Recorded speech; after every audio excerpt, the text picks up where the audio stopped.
ജനകീയ പ്രശ്നങ്ങൾ ചർച്ച ചെയ്യാൻ നേരിട്ട് യോഗങ്ങൾ വിളിച്ച് ശൈലി മാറ്റി മുഖ്യമന്ത്രി. വരുന്ന രണ്ടാഴ്ചയ്ക്കിടെ 3 യോഗങ്ങളാണ് വിവിധ വിഷയങ്ങളുമായി ബന്ധപ്പെട്ട് വിളിച്ചിരിക്കുന്നത്. ലോക്സഭാ തെരഞ്ഞെടുപ്പിലെ കനത്ത തിരിച്ചടിക്ക് പിന്നാലെയാണ് മുഖ്യമന്ത്രിയുടെ ശൈലി മാറ്റൽ. വിവരങ്ങളുമായി തിരുവനന്തപുരത്ത് നിന്നും രാജീവ് ചേരുകയാണ്. രാജീവ്, വമ്പൻ തോൽവിയാണ് ലോക്സഭാ തെരഞ്ഞെടുപ്പിൽ ഇടതുമുന്നണിക്കുണ്ടായത്. അതിന് പിന്നാലെ വലിയ പഴി കേൾക്കേണ്ടി വന്ന സാഹചര്യമാണ് മുഖ്യമന്ത്രിക്കുണ്ടായത്. ഈ ഒരു ഘട്ടത്തിൽ തന്നെയാണോ ശൈലി മാറ്റാൻ മുഖ്യമന്ത്രി തയ്യാറായിരിക്കുന്നത്? സുരേഷ്, തീർച്ചയായും കനത്ത തിരിച്ചടി തന്നെയാണ് കഴിഞ്ഞ ലോക്സഭാ തെരഞ്ഞെടുപ്പിൽ ഇടതുമുന്നണിക്ക് സംസ്ഥാനത്ത് ഏറ്റുവാങ്ങേണ്ടി വന്നത്. അതിൽ തന്നെ ഏറ്റവും പ്രധാനപ്പെട്ട കാരണം ഭരണവിരുദ്ധ വികാരമാണ് എന്ന വലിയ ആരോപണം CPM-ൽ തന്നെ ഉയർന്നിരുന്നു. CPM-ന്റെ സംസ്ഥാന സെക്രട്ടേറിയറ്റിലും അതുപോലെ തന്നെ സംസ്ഥാന സമിതിയിലുമൊക്കെ ഇതേ വികാരമാണ് ഉയർന്നത്. മുഖ്യമന്ത്രി ശൈലി മാറ്റണമെന്ന ആവശ്യം പ്രധാനമായും നേതാക്കൾ മുന്നോട്ട് വെക്കുകയും ചെയ്തു. അതായത് കഴിഞ്ഞ കുറേ നാളുകളായി മുഖ്യമന്ത്രിയെ വിമർശിക്കാൻ CPM-ൽ ആരും തയ്യാറായിരുന്നില്ലെങ്കിൽ ഈ ലോക്സഭാ തെരഞ്ഞെടുപ്പിലെ തോൽവിക്ക് പിന്നാലെ അതായിരുന്നില്ല സാഹചര്യം. കൃത്യമായ വിമർശനങ്ങളിലേക്ക് തന്നെ CPM കടന്നിരിക്കുന്നു. മാത്രമല്ല കഴിഞ്ഞ ദിവസം CPM സംസ്ഥാന സെക്രട്ടറിക്ക് ഭരണവിരുദ്ധ വികാരം ഉണ്ടായി എന്ന് തുറന്ന് സമ്മതിക്കേണ്ട സാഹചര്യം പോലും ഉണ്ടായി. ഇതിനുശേഷമാണ് ഏതായാലും ജനകീയ പ്രശ്നങ്ങൾ ചർച്ച ചെയ്യുന്നതിന് വേണ്ടി മുഖ്യമന്ത്രി യോഗം വിളിച്ചിരിക്കുന്നത്. ഏറ്റവും പ്രധാനമായും യോഗം വിളിച്ചിരിക്കുന്നത് സംസ്ഥാനത്തെ വന്യജീവി ആക്രമണങ്ങളുമായി ബന്ധപ്പെട്ടാണ്. ഈ വിഷയം ചർച്ച ചെയ്യാൻ ഈ മാസം 26-ന് മുഖ്യമന്ത്രി യോഗം വിളിച്ചിട്ടുണ്ട്. ഈ പ്രശ്നം പരിഹരിക്കുന്നതിൽ സർക്കാർ പൂർണ്ണ പരാജയമാണെന്ന ആരോപണം നേരത്തെ തന്നെ ശക്തമായി ഉയർന്നിരുന്നു. വയനാട്ടിലും അതുപോലെ തന്നെ ഇടുക്കിയിലുമാണ് പ്രധാനമായും ഈ വന്യജീവി ആക്രമണം തുടർച്ചയായി ഉണ്ടാകുന്നത്. വന്യജീവികളെ പേടിച്ച വീടിന് പുറത്തേക്ക് പോലും ഇറങ്ങാൻ കഴിയാത്ത അവസ്ഥയാണ് ഈ 2 ജില്ലകളിലും നിലനിൽക്കുന്നത്. തുടർച്ചയായി കടുവയും പന്നിയും പുലിയുമൊക്കെ വീടുകൾക്ക് മുന്നിലേക്ക് എത്തുന്ന സാഹചര്യമുണ്ട്. ഇത് തടയാൻ വനംവകുപ്പിന് കഴിയുന്നില്ല എന്ന വിമർശനം വളരെ ശക്തമായി ഉയർന്നിരുന്നു. മാത്രമല്ല ഇതിനെ തുടർന്ന് മുഖ്യമന്ത്രി അധ്യക്ഷനായ ഒരു സമിതി രൂപീകരിച്ചെങ്കിലും പിന്നീട് തുടർ നടപടികളൊന്നും ഉണ്ടായിരുന്നില്ല. ഈ പ്രശ്നത്തിന് പരിഹാരം കാണുന്നതിന് വേണ്ടി യോഗം വിളിക്കണമെന്ന ആവശ്യം പല ഘട്ടങ്ങളിലും ഉയർന്നു വന്നതാണ്. പക്ഷേ അന്നൊന്നും യോഗം വിളിക്കാൻ മുഖ്യമന്ത്രി തയ്യാറായിരുന്നില്ല. ഇപ്പോഴേതായാലും ലോക്സഭാ തെരഞ്ഞെടുപ്പിലെ കനത്ത തിരിച്ചടിക്ക് പിന്നാലെ യോഗം വിളിച്ചിരിക്കുകയാണ് മുഖ്യമന്ത്രി. ഈ മാസം 26-ന് ഇതുമായി ബന്ധപ്പെട്ട യോഗം ചേരും.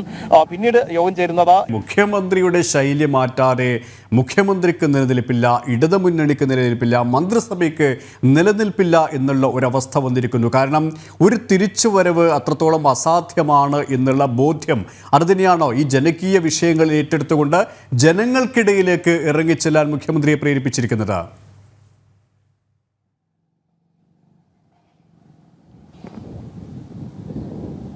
സുരേഷ്, പ്രധാനമായും ഈ ഘട്ടത്തിൽ നമ്മൾ ചർച്ച ചെയ്യേണ്ട മറ്റൊരു വിഷയമുണ്ട്. അതായത് മുഖ്യമന്ത്രി വിദേശ സന്ദർശനം കഴിഞ്ഞ് തിരിച്ചെത്തുമ്പോൾ രൂക്ഷമായ മഴക്കെടുതികളായിരുന്നു സംസ്ഥാനം നേരിട്ടുകൊണ്ടിരുന്നത്. മഴക്കാലപൂർവ്വ ശുചീകരണ പ്രവർത്തനങ്ങളൊന്നും നടന്നിരുന്നില്ല. ഈ നാടും നഗരവും ഒക്കെ വെള്ളക്കെട്ടുകളായി മാറിയ ഒരു സാഹചര്യം. പകർച്ചവ്യാധികൾ പടർന്നു പിടിക്കുന്നു. മഴ കാരണം ജനങ്ങൾ ദുരിതത്തിലാകുന്നു. തലസ്ഥാന ജില്ല പോലും വെള്ളക്കെട്ടുകൾ കൊണ്ട് രൂപം കൊണ്ട ഒരു അവസ്ഥയിലേക്ക് പോകുന്നു. വെള്ളക്കെട്ടുകൾ കാരണം ജനങ്ങൾക്ക് പുറത്തേക്ക് ഇറങ്ങാൻ പോലും കഴിയാത്ത അത്ര വലിയൊരു ഗതികേടിലായിരുന്നു ജനങ്ങൾ മുന്നോട്ട് പോയിക്കൊണ്ടിരുന്നത്. പക്ഷേ ആ ഒരു ഘട്ടത്തിൽ എല്ലാവരും വിചാരിച്ചു മുഖ്യമന്ത്രി വിദേശ സന്ദർശനം കഴിഞ്ഞ് തിരിച്ചെത്തിയാൽ ഉടൻ ഇതുമായി ബന്ധപ്പെട്ട യോഗം വിളിച്ചു ചേർക്കുന്നത്. പക്ഷേ മുഖ്യമന്ത്രി യോഗം വിളിച്ചു. പക്ഷേ അത് ലോക കേരള സഭയുടെ ഒരുക്കങ്ങൾ ചർച്ച ചെയ്യുന്നതിന് വേണ്ടിയാണ്. ജനം TV-യാണ് ഈ വാർത്ത പുറത്തുവിട്ടത്.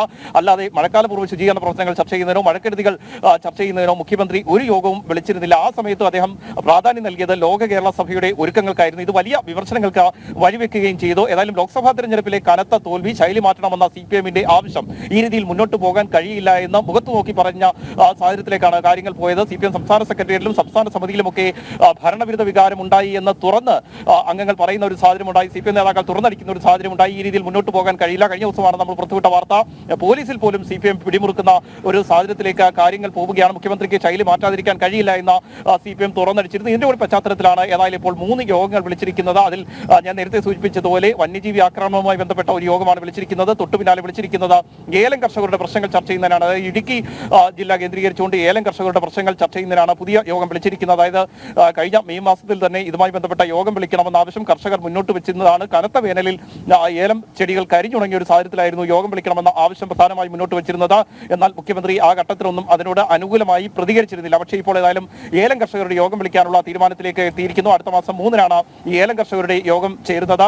ഇതിനുശേഷം ടൂറിസം മേഖലയുമായി ബന്ധപ്പെട്ട മറ്റൊരു യോഗമാണ് വിളിച്ചിരിക്കുന്നത്. 9-ന് യോഗം ചേരുന്നത് സംസ്ഥാനത്തെ റിസോർട്ട് ഉടമകളുടെയും അതുപോലെ തന്നെ ഹോം സ്റ്റേ ഉടമകളുടെയും യോഗമാണ് വിളിച്ചിരിക്കുന്നത്. അതും പ്രതിസന്ധി ചർച്ച ചെയ്യുന്നതിന് തന്നെയാണ്. മാത്രമല്ല വരും ദിവസങ്ങളിലും കൂടുതൽ യോഗങ്ങൾ മുഖ്യമന്ത്രി വിളിക്കും എന്ന സൂചനകളാണ് നമുക്ക് ലഭിക്കുന്നത്. KSRTC-യുമായി ബന്ധപ്പെട്ടും കഴിഞ്ഞ ദിവസം അദ്ദേഹം യോഗം വിളിക്കുകയും KSRTC ജീവനക്കാരുടെ ശമ്പളം 1-ാം തീയതി നൽകുമെന്ന് വ്യക്തമാക്കുകയും ചെയ്തിരുന്നു. ഈ രീതിയിൽ പ്രധാന പ്രശ്നങ്ങൾ ഉയർന്ന യോഗങ്ങൾ വിളിക്കാനുള്ള തീരുമാനത്തിലേക്കാണ് എത്തിയിരിക്കുന്നത്. ഏതൊക്കെ മേഖലകളിലാണോ പ്രധാനമായും പ്രശ്നങ്ങൾ ഉയർന്നിരിക്കുന്നത് ആ മേഖലകൾ കേന്ദ്രീകരിച്ച് ഇവിടെ ഈ ലോക്സഭാ തെരഞ്ഞെടുപ്പിലെ വലിയ തോൽവിക്ക് കാരണം സാധാരണക്കാരായ ജനങ്ങൾ മുഖ്യമന്ത്രിയെയും CPM-നെയും ഇടതുപക്ഷത്തെയും തിരസ്കരിച്ചതാണ് എന്നുള്ള വിമർശനമുണ്ട്. വിലയിരുത്തലുണ്ട്. അതിന് കാരണം അടിസ്ഥാന വർഗ്ഗങ്ങളുടെ പ്രശ്നങ്ങൾ, തൊഴിലാളി വർഗ്ഗങ്ങളുടെ പ്രശ്നങ്ങൾ ഈ പാർട്ടി മറന്നതാണ് എന്നുള്ള വിമർശനം പാർട്ടിക്കുള്ളിൽ തന്നെ ഇതിനകം ഉയർന്നിട്ടുണ്ട്. ഇപ്പോഴും വലിയ ശക്തമായ രീതിയിൽ ആ വിമർശനങ്ങളും വിലയിരുത്തലുകളായി വന്നുകൊണ്ടിരിക്കുകയുമാണ്. ഇത്തരത്തിലുള്ള ഒരു തിരിച്ചറിവ്, സാധാരണക്കാരായ ജനങ്ങളാണ് പാർട്ടിയുടെ അടിത്തറ. ആ ജനങ്ങളെ കൈവിട്ട് കഴിഞ്ഞാൽ ജനങ്ങൾ തീർച്ചയായും പ്രതികരിക്കും, അത് തിരിച്ചടി ഉണ്ടാകും എന്നുള്ള ഒരു തിരിച്ചറിവ്, അത്തരത്തിലുള്ള ഒരു തിരിച്ചറിവിലൂടെ ശൈലി മുഖ്യമന്ത്രി മാറ്റുമ്പോൾ, നേരത്തെ പി സി ജോർജ് പറഞ്ഞതുപോലെ തന്നെ അത് പാർട്ടിക്ക് ഒരുപക്ഷെ ഗുണകരമായേക്കാം, അല്ലെങ്കിൽ മുഖ്യമന്ത്രി പിണറായി വിജയൻ എന്ന രീതിയിൽ അദ്ദേഹത്തിന് ഗുണകരമായേക്കാം. പക്ഷേ സാധാരണക്കാരായ ജനങ്ങളെ സംബന്ധിച്ചിടത്തോളം 2 വർഷമെങ്കിൽ 2 വർഷം ഏതെങ്കിലും നേട്ടമുണ്ടാവുകയാണെങ്കിൽ, അല്ലെങ്കിൽ അവരുടെ ആവശ്യങ്ങൾ പരിഗണിക്കുന്ന ഒരു സാഹചര്യത്തിലെങ്കിലും എത്താം. അതൊരു ശുഭകരമായ കാര്യം തന്നെയാണല്ലേ?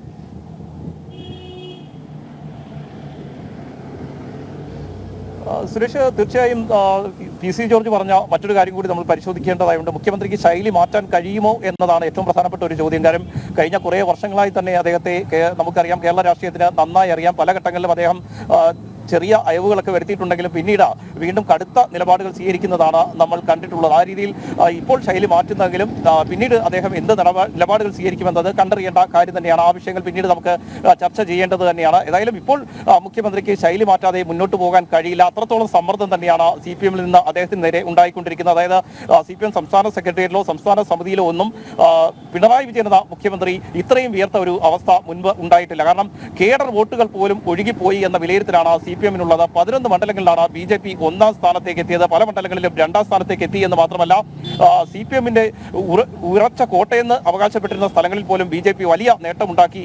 ആ ഒരു വിലയിരുത്തലിലേക്കാണ് CPM എത്തിയത്. കേഡർ വോട്ടുകൾ ഏതായാലും ഒഴുകിപ്പോകുന്നത് CPM-ന് നോക്കി നിൽക്കാൻ കഴിയില്ല. അതുകൊണ്ട് തന്നെയാണ് ഈ കടുത്ത വിമർശനം ഭരണവിരുദ്ധ വികാരവുമായി ബന്ധപ്പെട്ട് ഉയർന്നത്. സംസ്ഥാനത്ത് ക്ഷേമ പെൻഷനുകൾ നൽകുന്നില്ല. ഈ ലോക്സഭാ തെരഞ്ഞെടുപ്പ് നടക്കുന്ന സമയത്ത് പോലും 6 മാസത്തോളം ക്ഷേമ പെൻഷനുകൾ മുടങ്ങിയിരുന്ന ഒരു സാഹചര്യമായിരുന്നു നിലനിന്നിരുന്നത്. മാത്രമല്ല, സാധാരണക്കാർ ഏറെ ആശ്രയിക്കുന്ന കാരുണ്യ പദ്ധതിക്ക് സർക്കാർ പണം നൽകുന്നില്ല. KSRTC-യിൽ പെൻഷൻ നൽകുന്നില്ല. ജീവനക്കാർക്ക് കൃത്യമായി ശമ്പളം നൽകുന്നില്ല. സപ്ലൈകോയിൽ അവശ്യ വസ്തുക്കളില്ല. ഈ രീതിയിൽ വലിയ തിരിച്ചടി തന്നെയായിരുന്നു CPM-നും അതുപോലെ തന്നെ സർക്കാരിനും ഈ ലോക്സഭാ തെരഞ്ഞെടുപ്പിൽ ഇത് കാരണമുണ്ടായത് എന്ന വിലയിരുത്തൽ CPM-നകത്ത് ഉണ്ടായിട്ടുണ്ട്. ഈ ഒരു പശ്ചാത്തലത്തിൽ കൂടിയാണ് ശൈലി മാറ്റാനുള്ള ഒരു തീരുമാനത്തിലേക്ക് മുഖ്യമന്ത്രി എത്തിയത് എന്ന് നമുക്ക് മനസ്സിലാക്കേണ്ടിയിരിക്കുന്നു. ഏതായാലും CPM ഈ സർക്കാരിൽ കൂടുതൽ പിടിമുറുക്കുന്നു. അതിന്റെ ഭാഗമായി തന്നെയാണ് മുഖ്യമന്ത്രി ഇപ്പോൾ ശൈലി മാറ്റി രംഗത്ത് വന്നിരിക്കുന്നത്. അതുകൊണ്ട് തന്നെയാണ് ഈ ജനകീയ പ്രശ്നങ്ങളിൽ അടിയന്തരമായി യോഗങ്ങൾ വിളിച്ചിരിക്കുന്നത്. കൂടുതൽ യോഗങ്ങൾ മുഖ്യമന്ത്രി വിളിക്കുമെന്ന സൂചനകൾ തന്നെയാണ് നമുക്ക് ലഭിക്കുന്നത്. ഏതായാലും ഇതുമായി ബന്ധപ്പെട്ട വിശദാംശങ്ങൾ ഇപ്പോൾ ചീഫ് സെക്രട്ടറിയുടെ ഓഫീസിൽ ലഭിച്ചിട്ടുണ്ട്. വരും ദിവസങ്ങളിൽ ഒരുപക്ഷെ സംസ്ഥാനത്തെ പോലീസ് ഉദ്യോഗസ്ഥരുടെ യോഗം ഉൾപ്പെടെ മുഖ്യമന്ത്രി വിളിച്ചു ചേർക്കാനുള്ള സാധ്യതയുണ്ട്. വകുപ്പ് മേധാവികളുടെ യോഗവും മുഖ്യമന്ത്രി വിളിച്ചു ചേർക്കാനുള്ള സാധ്യതയുണ്ട്. ഇതിനുശേഷം കൂടുതൽ ജനകീയ പ്രശ്നങ്ങളിൽ ഇടപെടാനുള്ള സാധ്യതയും നിലനിൽക്കുന്നുണ്ട്. സുരേഷ്, ജനകീയ പ്രശ്നങ്ങൾ ചർച്ച ചെയ്യാൻ നേരിട്ട് യോഗങ്ങൾ വിളിച്ചു ചേർത്തിരിക്കുകയാണ് മുഖ്യമന്ത്രി. ശൈലി മാറ്റുന്നതിൻ്റെ ഒരു തുടക്കം എന്ന രീതിയിൽ തന്നെയാണ് ഇതിനെ വിലയിരുത്താൻ സാധിക്കുക. വരുന്ന 2 ആഴ്ചക്കിടെ 3 യോഗങ്ങളാണ് വിവിധ വിഷയങ്ങളുമായി ബന്ധപ്പെട്ട് വിളിച്ചു ചേർത്തിരിക്കുന്നത്.